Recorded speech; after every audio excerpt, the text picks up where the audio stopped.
Hello everyone and welcome to the Guinness Six Nations show here on BCU Sport TV. Thank you, Lauren. We're joined by some very special guests today. First off, we have former England national player and Rugby Hall of Fame inductee, Mr. Tom Varndell. Tom, hello. Hi, how you doing? I'm good, thank you. We have our very own Director of Sport, Mr. Mark Jeffries. Mark, welcome to the show. Thanks, Owen. Good to see you. And we also have our Head of BCU Sport Media, Saabir Cader. Saabir, welcome. Lovely, guys. So thank you guys so much for coming, and let's get straight into the questions. So first of all, I want to know your initial reactions to Ireland's dominant performance against Wales.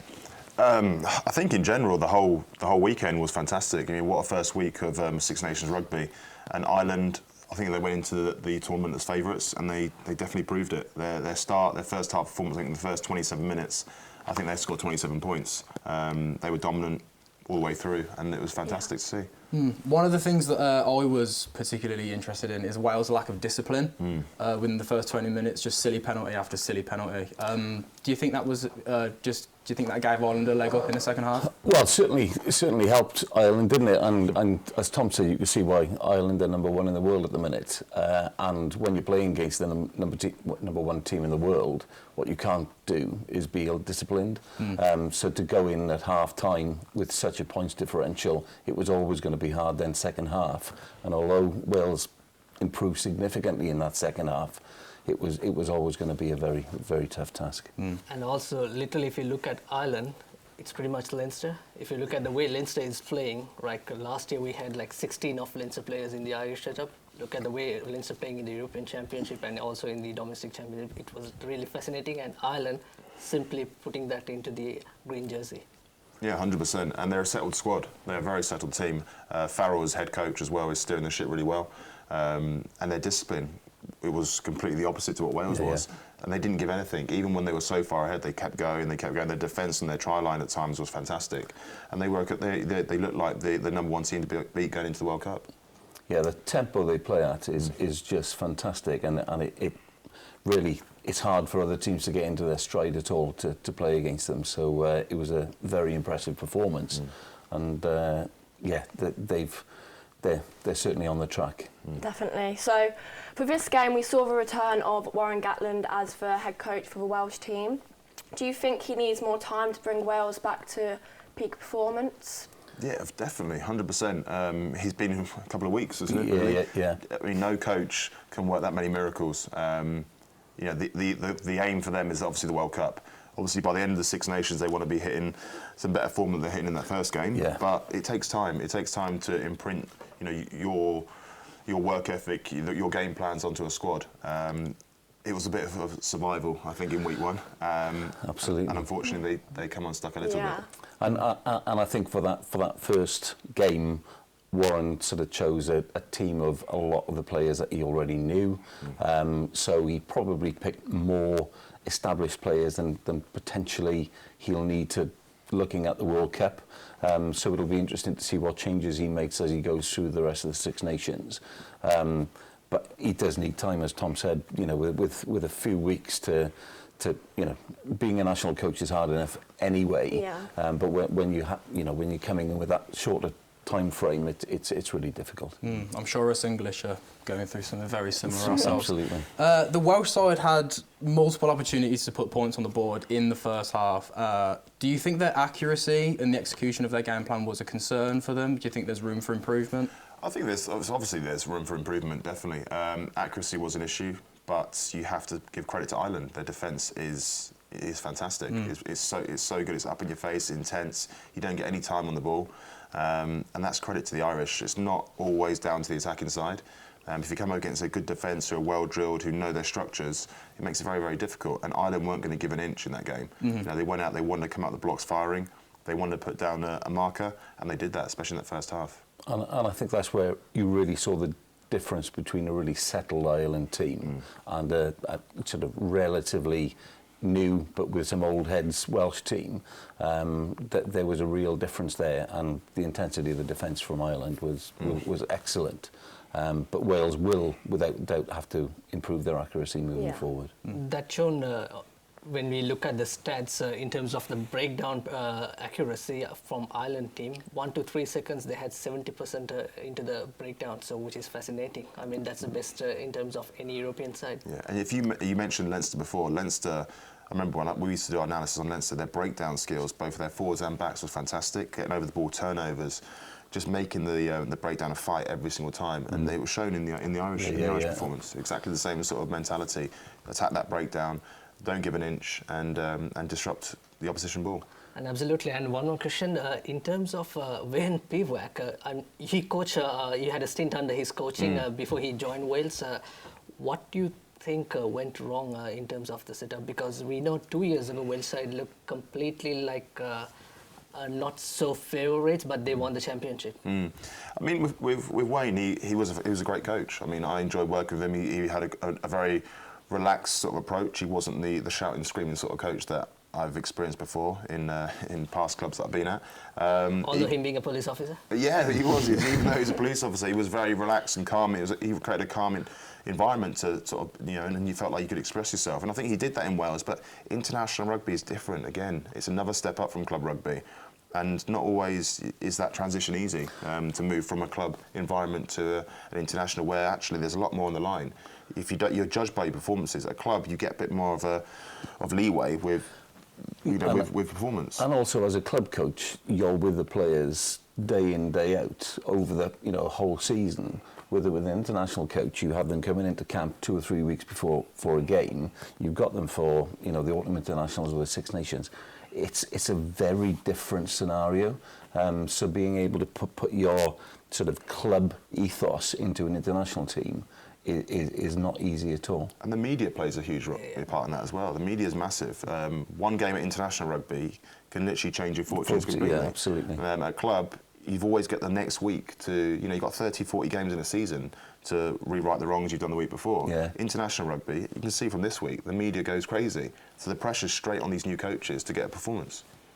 Quite interesting that Sir Clive Woodward mentioned that on Wales online media, Wales are favourites, we're going to make the early surprise, but it didn't work. Even the great Warren Gatland needs time, even the great Steve Borthwick need time. We'll talk about that on the next game. Well, thank you all for that. Up next, we'll be looking at the key learnings from this game in our analysis segment.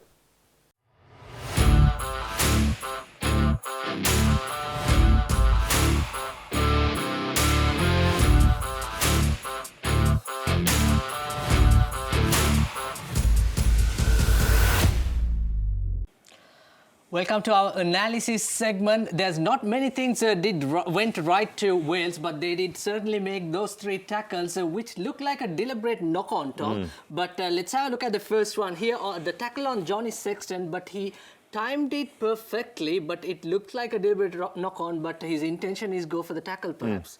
Yeah, this is a bit of a grey area in rugby at the moment. Obviously, TMO does come into play a lot, but I think as long as the intention and the eyes of the tackler are focused on the man and not the ball, then obviously it's not a deliberate knock-on. But there was a few instances within the game where there was a question there for a penalty at some point if it's stopping a try happening, especially on the outside channels. Absolutely, yes. This is the one incident, and let's have a look at the other incident in terms of similar fashion. This was Dan Biggar. Again, he know that for the fact that his pass is going to come, but referee just allowed play. Yeah, and the way that he can see here from his body language, that arm is almost being left there on purpose, deliberate. And I'd say there is questions here for a penalty, because that inside pass is on. There's clear space there inside the defender, and that player there, number 15, I think is going to be in through the gap. Absolutely, and that did not stop in terms of knock-on or deliberate knock-on controversy. As we move on to the next one, again on Dyer's here on that occasion, Tom. And then for me, this is probably the most clear-cut penalty, because the guy on the outside channel, there's no one in front of him. If that pass there, I think it's from Sexton, goes across Dyer to the guy on the outside channel, looks like he's in for a try. And what is the message? I mean, in terms of what we heard from the ref Mike rather, is that he had both hands. So what is the message if you're playing, let's say? Yeah, I think for us it's easy. Obviously, we have the ability to freeze it, to pause it, and to look at it from this sort of angle. But you can clearly see that Dyer's reaching for one hand. Now, if you, by the letter of the law, if you're going for one hand, then it's a deliberate knock-on. It's a penalty. Obviously, penalty try, you can't give it too far away from the try line. But as a player, you're taught to go for it for two hands and make a conscious effort to actually go and grab the ball. But here, Dyer's leading with one hand, and that should be a penalty. Well, that's another key learning in terms of the knock-on and deliberate knock-on controversies. Let's move on to the next one, where is Justin Tipuric's pass, because Liam Williams made a huge meters breaking from the 22, and then he went all the way. And Justin Tipuric, if you look at this floated pass, unfortunately he overcooked it, Tom. But look at his position-wise, left foot forward, and his passing should be the right foot. Is that the right idea to go for the pass, or should he have gone to the contact and create another phase from there? Again, it's easy for us to sit here and pass judgment, but at this point here, you've got 5 Irish players around him. You look at the score and the time on the scoreboard as well. It's 27-10. So Wales are obviously chasing the game. They're looking to get the points on the board as quickly as possible. And if he can get the ball over to his outside man there, then potentially they're in for a try. But probably in hindsight, you're going, right, let's carry that. Let's not try. That's a tough pass to make. You've got 3 players in front of you looking to make the tackle. You've got a guy in between you as well. This guy here is the Irish winger. He's a very good defender. To get that ball over the top of him, it's a tough pass for any player, even if you're a Johnny Sexton. But I think, looking back, you're probably looking to carry that. You've got enough support around you to get there, recycle the ball, play the next phase. I mean, if the pass goes to hand, it's brilliant, but it's a tough pass to make. I'm sure being a winger, you need that pass to come because there's so much open space on that. Let's move on to the final incident of that we picked. Here's the opportunity in the 24th minute. Dan Biggar, it's pretty much like 2-on-1, but he had the opportunity. You being in the winger, what would you do? Because that's a lost opportunity. Yeah, I'd be screaming there. If that ball can go to that wing on the outside channel, they're in for a try.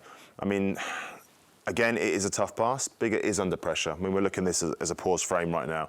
He's probably going to get a man coming at him. He's got the man in between as well. That winger could maybe shorten it up a little bit and give himself more space on the outside. So he's coming in shorter, communicate it to Dan Biggar, and then obviously try and burn the guy on the outside. If Dan takes a couple more steps, you've got the inside defender there falling. You can see that he's falling, so he's probably not going to make the tackle. If Dan can take an outside break a little bit and then feed the guy, but the end result has got to be that winger scores a try in the corner.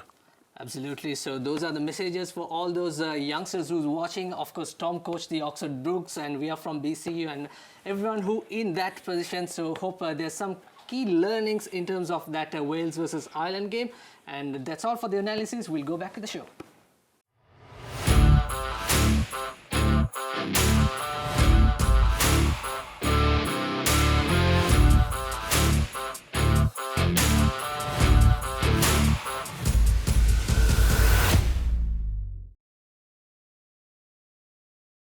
So there was some great analysis there, but before we move on to our second game, I'd like to know what you guys think. Who are the key players in the Wales team? Obviously, there was a couple of youngsters in there. Dyer on the wing showed some great running, some great carries. It's always tough when you're on the sort of end of a bit of a thumping. Yeah. But you know, it's a great experience for him. It's a great introduction to international rugby. It won't get much tougher than that. But yeah, he definitely performed well. Yeah, and Joe Hawkins at 12, I think it was his second cap, first Six Nations game. He looked really positive, and again, I think it's going to be interesting to see how Warren Gatland really uses these youngsters coming in, not just in the short term for the Six Nations, but going forward to the World Cup as well. And I think hopefully we'll see a little bit more of youth-blooded.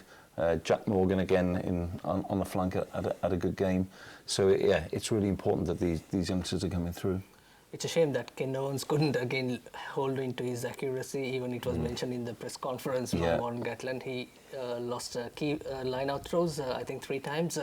And also Toby Faletau, he played quite a decent game. But what is happening with Alan Wynne-Jones, the legend, of course? I think he will miss out next game due to concussion. But do you think we'll still have to look at the same traditional lock-forward combination, or they have to change their approach in terms of selecting? Personally, I'd like to see some new blood coming through. There's a number of good locks in Wales at the minute. Ben Carter with the Dragons has come back from injury, and hopefully he'll be back in the squad soon. But I think we need to look now for younger blood. Alan Wynne has been a great servant to Wales, and he's still a great leader. But I do think we have to think longer term now and introduce more. You do. You need that conveyor belt of players coming through at international rugby. You need to have that new blood coming through, and then there needs to be a way to introduce those with the senior guys so they can get that experience. Obviously, you can't have wholesale changes because that's not international rugby, but there needs to be a pathway of boys coming through. Lovely comments. Thank you, gents. Now let's move on to our second game of the weekend. It was all eyes on England's new coach, Steve Borthwick, with him replacing the sacked Eddie Jones, hopefully bringing a new formula to the team. What do you think of the English performance against Scotland? without being too honest.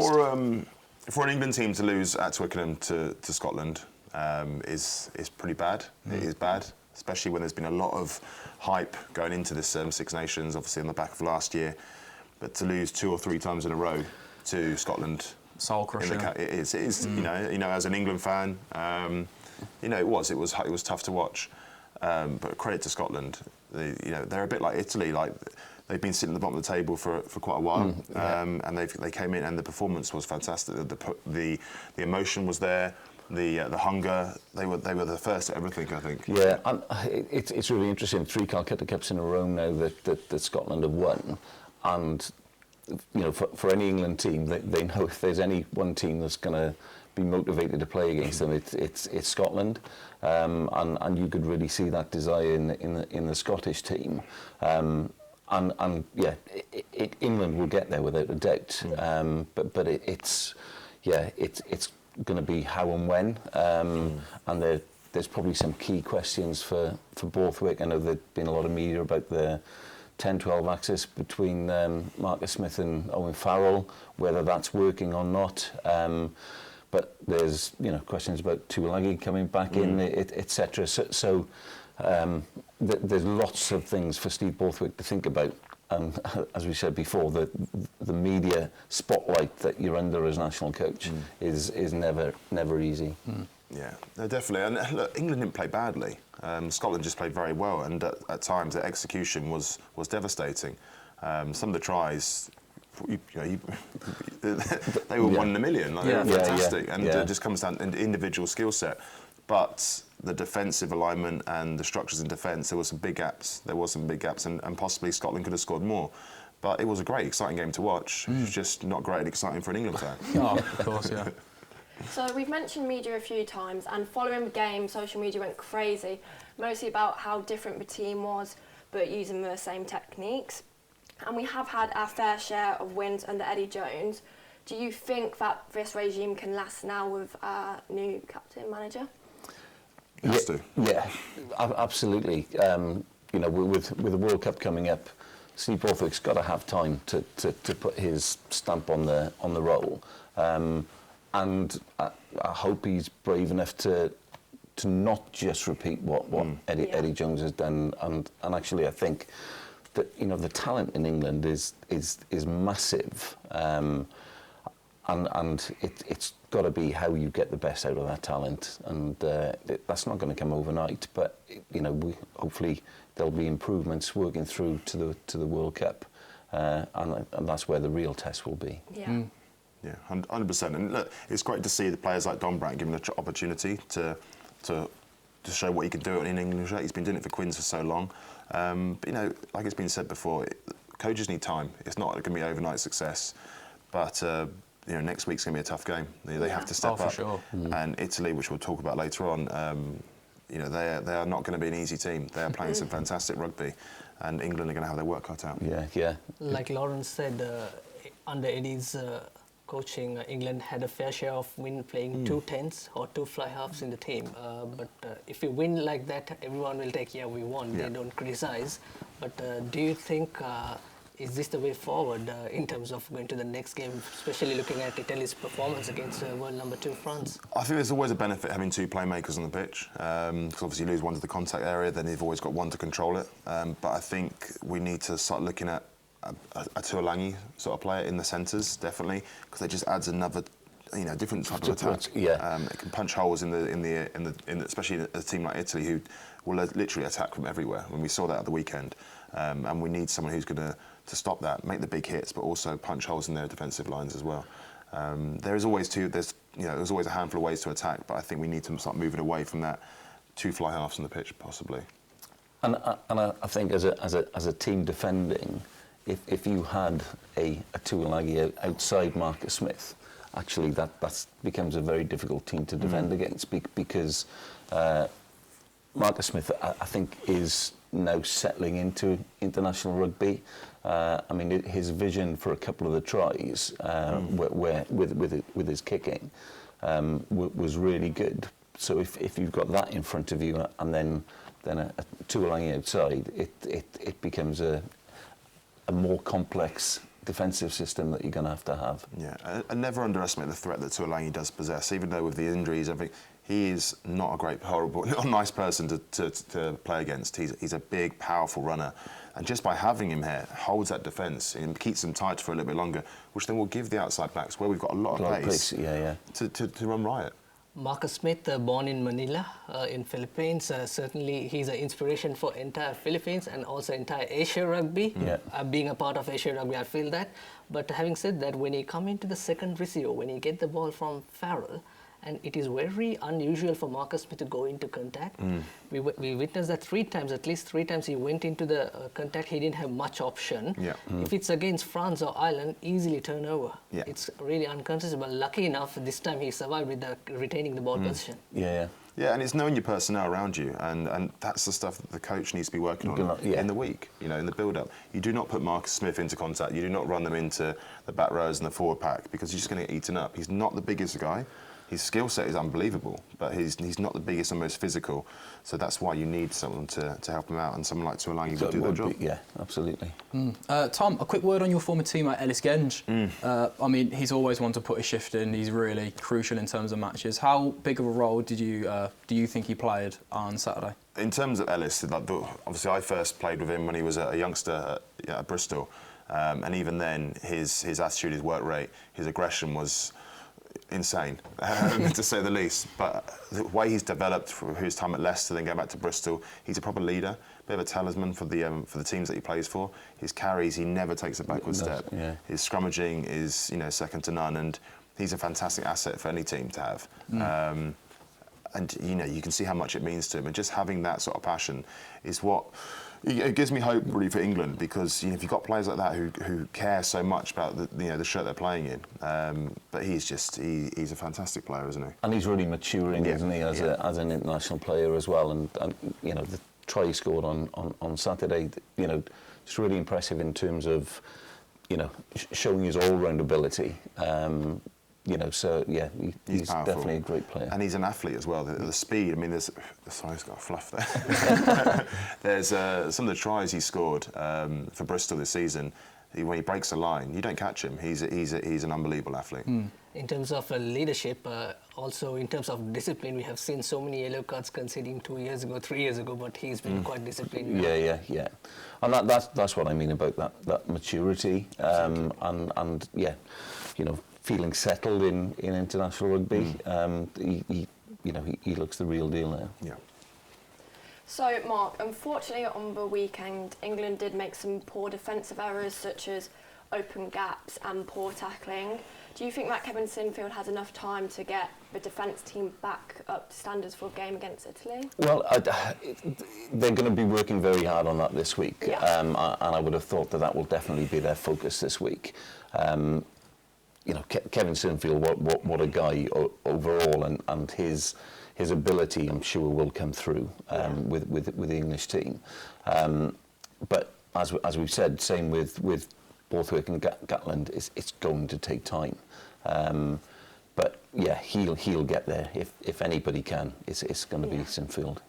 Yeah, and defence is a tough one because it's you do sessions in the week specifically for defence, and it's all about being connected, knowing your inside and your outside defenders working together. And there was just points in the game where it just got completely lost. Yeah. I mean, there was such a big gap between the inside defender and then the 13, and that's where Van der Merwe went through a couple of times.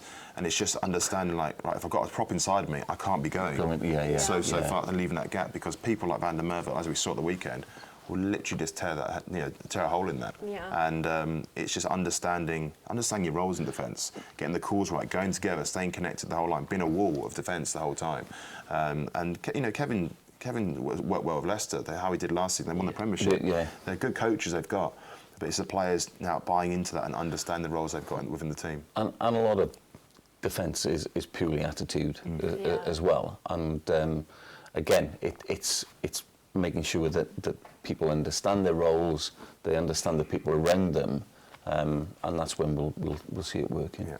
And also talking about defence, for me, attack is the best form of defence. We witnessed that it's a different setup. Obviously, we saw so many running yards and Melin scoring 2 tries. That shows that the ball is delivered to the winger. And the other thing is, Tom, in terms of risk and reward, maybe they was focusing so much into attack, and as a result of pressure coming in, those gaps. Yeah, no, definitely. But also, I keep talking about Van der Merwe because I got a thing for him. But no, when he scored his try, it was that initial acceleration. It wasn't off a set piece play. It was off open play, and he just literally went, and his acceleration, I think, surprised the England team. He's such a big guy. You don't think someone like that. I mean, I played against him. He's run around me a couple of times. So his acceleration and then that power to go, it just left England just treading water. And but that's what they've got to start working on. Understand that even off turnover ball or open play, they have to be connected, because at international rugby, if you make one mistake, it tries to score. His confidence levels seemed to be through the roof on Saturday, and every time he touched the ball, he had a positive impact. Yeah. But that sort of individual try was just fantastic. You both have played in 11 shirt. Van der Merwe, we saw he beat 5. How many defenders he have beat? Oh, I beat 6. Oh, wow. Stings a little. Yeah, in my career, about 6. Sorry, Van der Merwe. Before we conclude, can we get some quick thoughts on Italy's performance against France? Because I, for one, thought that was out of nowhere. Game of the week. To be within 5 points was mind-blowing for me. What do you think? Yeah, Tom and I were discussing this earlier, and I think Italy's performance was probably the performance of the week. It was excellent. But obviously, after they beat Wales at the end of last Six Nations, they obviously had a victory over Australia in the Autumn Internationals. They are now a real threat to people, and that's great, because that's what the Six Nations need. It doesn't need a team that you almost think is going to lose every time.